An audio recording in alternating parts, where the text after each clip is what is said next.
It was the parental conversation when I realized I had lost all control. "You are not getting a tattoo," I declared to my 18-year-old son, who just smiled back at me slyly with that "I love you but you know you can't do anything about it look." 8 more months and he will move out of the house, and while he is counting every day with anticipation, I am counting them with dread. I question every decision we made along the way. I panic at the realization that in his teenage bravado he could make such a huge mistake, and I can't stop it.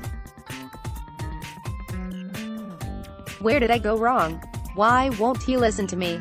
Is he really going to do this, or is he just messing with me? What could possibly mean so much to him that he would want to imprint it on his body forever? But all of my protests and arguments were flattened in one breath, and I was struck to my core. "AMDG," he answered. That's what I would get. The implications washed over me. The sole brand with which he would mark his body was the call to live for the greater glory of God. Every rant I had made now came back to haunt me. Suddenly I knew all those decisions we made along the way had a far greater impact than I had ever dreamed. And the panic of not having control melted into grateful realization that someone else most definitely did. Inside, my Iggy voice reminded me, all things on the face of the earth, yes, even tattoos, are created for people to praise and reverence and serve God, and from this people should use them as far as they help and discard them as much as they hinder.